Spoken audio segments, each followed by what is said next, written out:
Hi, the question I have for you today is, does your Aikido work? I've had a lot of high ranks who have objected against me saying that Iwama Aikido is any better than the Hombu dojo. I used the word Aikikai before, but we're talking really about what came originally out of the Hombu dojo. And from then on, each teacher would go into the world, Japanese and foreign, and they would arrive at their own perception of Aikido and how they could tweak it, what they thought was valuable. How do you teach the students better? Really, it's a journey of each person, and we mould the students to how we think the Aikido should be given and taught to the world. And when them students become at a certain level and become teachers themselves, they will do the same. So Aikido has been evolving.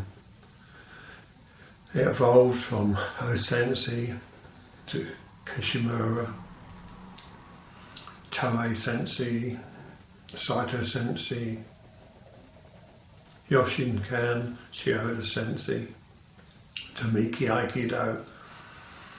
And that's a very interesting one, the Tamiki one, because Tamiki, he saw a lot of holes in people doing Aikido. And so these people are being taught by O-sensei. He's training with them on the mat, and he's seeing holes because he's a very educated martial artist himself. He turned Aikido into a sport, and if you see an opening, then you can counter, and you can be the one doing the Aikido on the person who was supposed to be doing the Aikido techniques on you. Even after all these years of doing Iwama Aikido, I still see lots of holes. So this is why I personally keep doing Aikido, because I'm trying to fill those holes in. How do you make it so there isn't a gap for another martial artist to be able to get in there and reverse a technique on you? It may not be the same technique. In Iwama we call this Kaishiwaza. Kaishiwaza, reversal technique. Somebody may do an Ikkyo on you, but that might lead you into a Kotegaish, a Nikkyo. But it will lead you into another technique where you become the winner. So instead of becoming Uke, you become Nage. So a lot of Aikido is weak. But what is the real main difference if we're looking at Iwama versus Hombu, Iwama versus the Aikikai? To me, they're the same. Iwama versus any flowing style of Aikido. I've been watching, like many of us, YouTube, and I see these beautiful flowing, and they are beautiful, flowing by the present Doshu, his father. And they're the tops, they're the ones that we respect, and I do respect them. And the current Doshu I've met, and he's a real gentleman. I like him very much, and I really like his Aikido. But it's not the style that I chose after researching. The problem is, I'd like to really talk about the differences. Does your Aikido work? And most Aikido will not work because there's too many holes in it. I will be talking in detail in the future, showing as well where these weaknesses are. In my book I cover many of the common weaknesses. Doesn't matter what style you do, they're all the techniques that we know. And one particular advanced Aikidoka wrote to me and said he trained with everybody and he couldn't see any difference in the techniques, whether it be Iwama, Aikido, Hombu, Yoshinkan. Yes, the body postures may be the same, different, but the techniques are the same. This is where I differ, because if you're going to instruct a person on how to attack you, then you're already setting up a choreographed set of movements. If you take it further and you start telling the uke how they must attack you, with it the degree of, you must grip me lightly, and as soon as I move you must follow, and you must keep connected to me, and between us it will become harmonious.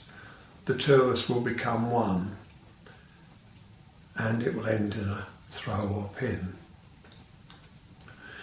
Since he didn't train this way and he didn't teach this way, I've been told this by some very old gentlemen that have stopped training now, but they did train with Osensei.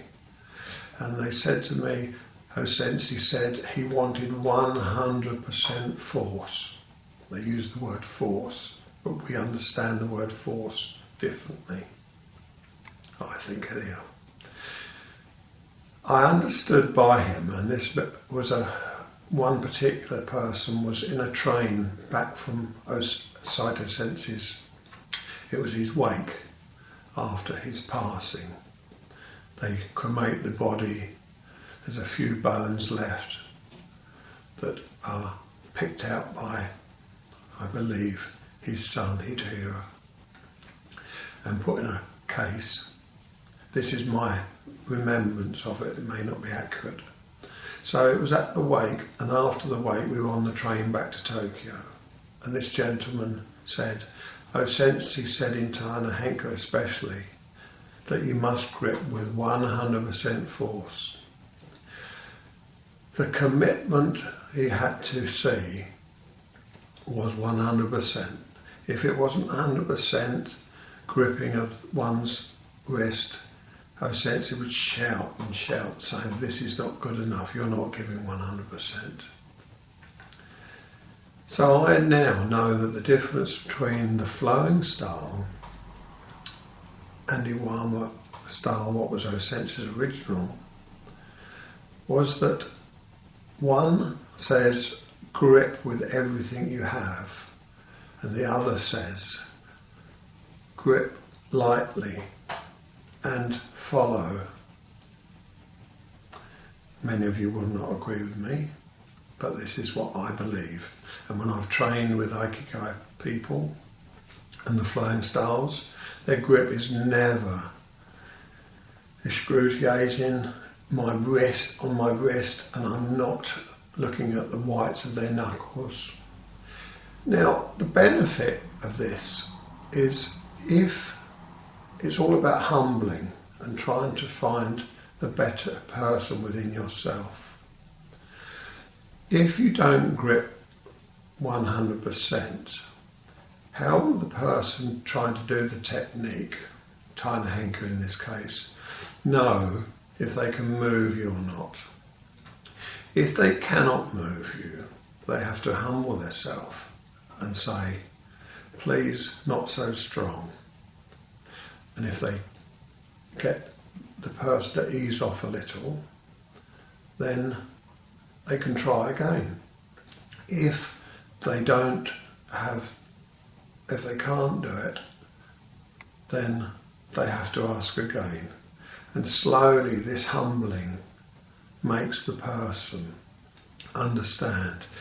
If Uke decides, oh, they can't move, I will ease off, the humbling doesn't come from the right person. And we'll talk more about this in the future. Thank you very much for your time. Please comment and subscribe.